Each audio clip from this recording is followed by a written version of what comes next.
If you want to be successful and you want to be happy, those are the two things that's common to most people. You're looking at a person who was neither one of those for a long period in my life, man. There's a lot of pain in my life. No more than nobody else. I just had a lot. But I learned along the way, everything that's happening to you is God is processing you. Every difficult moment you're having, He just processing you. That's all He's doing. Everything you're going through is preparing you for what you ask God for. And if you need to be tough when you get to where you're going, then He gonna toughen you. If you gotta be more caring along the way, He gonna let you have some trials come your way that's gonna have to produce that in you. What happened in my life was getting where I've gotten to today and where I'm even headed to, I had to be tough. So He toughened me along the way. I had to learn how to appreciate a lot, so He took everything. To really understand the value of money, I had none. To just appreciate simple things, what I'm gonna eat today, where I'm gonna wash up at, where I'm gonna bathe. He sent me through a trial of being homeless for 3 years. I lived in a car for 3 years. All of that I was going through, that I was tripping with, that I did not appreciate or understand, I understand it now, because I'm on the other side of them troubles. And I understand what all them troubles was for. And even though I did not understand or appreciate the route He took me on, it was the route I had to go on. See, the route you on right now is the route you got to take. And it's very uniquely yours. This thing you going through, this just uniquely yours. You just got to understand you ain't the only one. You ain't the only one going through it. Now, in the order that it's going to happen, it's just yours. See, God made us very different. This God we got, God is amazing. He created you so individually. Do you know that it's close to 8 billion people on earth now? Do you know that it's almost 8 billion people on the earth? Do you know how many billions of people have died? Do you know that if you dig up all them people that have died, and all the people that are presently here, and every last one of them that He gonna make in the future, not one of you have the same fingerprint? Who do that? Who could possibly be so precise in His infinite wisdom that He created you so uniquely that ain't no two people got the same fingerprint? That's crazy, man. That's real crazy. 8 billion people, you can't duplicate it. The billions that done died, you can't duplicate it. And the ones that's coming will not duplicate it. God a bad boy, man. He's a bad boy. He's a bad dude, man. You know, sometimes, man, it's good to hear from somebody that you might think is successful that can share a piece of information, because a lot of people, that's really all that's missing from a person going from this level to the next level. It's just a piece of information. It's not money, it's information. Because being successful is just knowing the principles of success. Like if you understood a very simple principle, the principle of gratitude, do you understand that if you were to wake up every day and go down the list of things and just tell God what you're grateful for? Don't wake up a single day without you going down the list of things you're grateful for. It could be something minute. You know, waking up, you should really thank Him every day, because I don't know if you notice or not, you really don't have the ability to wake yourself up. You really don't. A lot of alarm clocks go off and people don't answer the bell. Your alarm clock can go off, but God has to shake you to wake you so you hear them.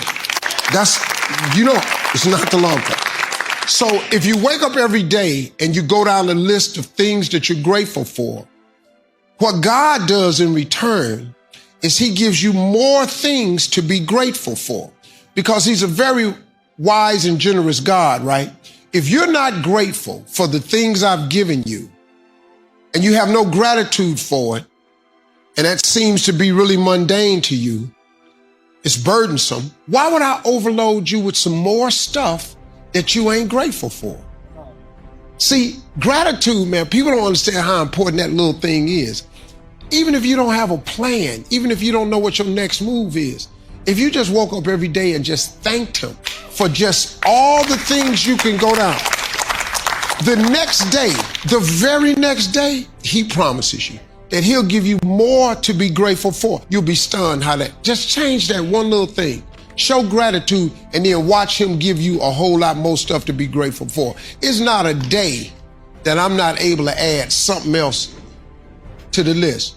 I mean, like, hey, if you got these masks on, but you survived 2020, if you can just keep believing, when nothing in you is working, when all your external forces have given way, if you can just manage to somehow keep just hope, you ain't even really got to believe. All you got to do is hope. Faith is the substance of things hoped for and the evidence of things not seen.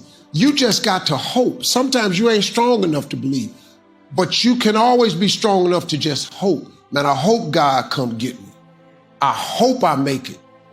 See, when they tell you, when you read the scripture and they say faith is the substance of things hoped for, what faith really is just hard hoping. And I just took that hope and just kept hope alive. If you can keep hoping, man, you have a chance.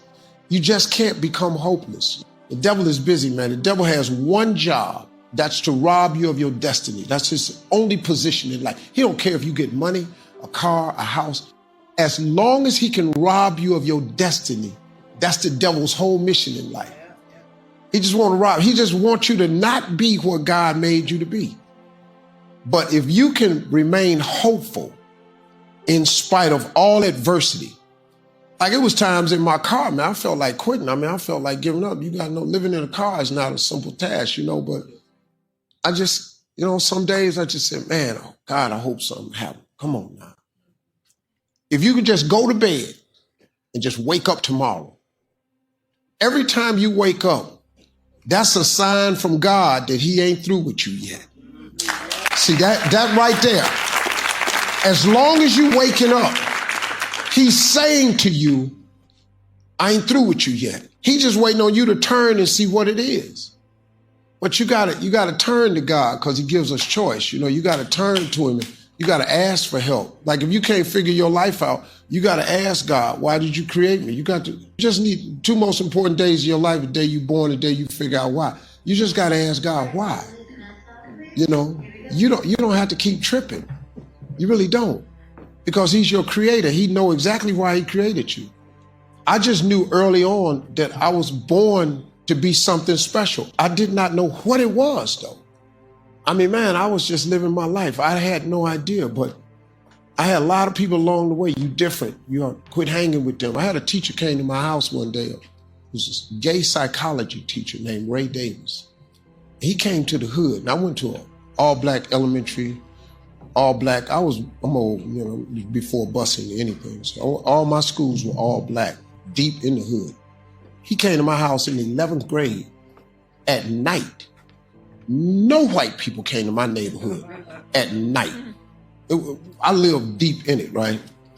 It's serving double life sentences today. That's who I was running with. That guy came to my house and told my father, if he get away from them, he'll be something special. I ain't know it. I had no idea, but I sure thank God. And I just kept hoping, kept praying, hoping and praying, hoping and praying. Hope is an amazing thing, y'all.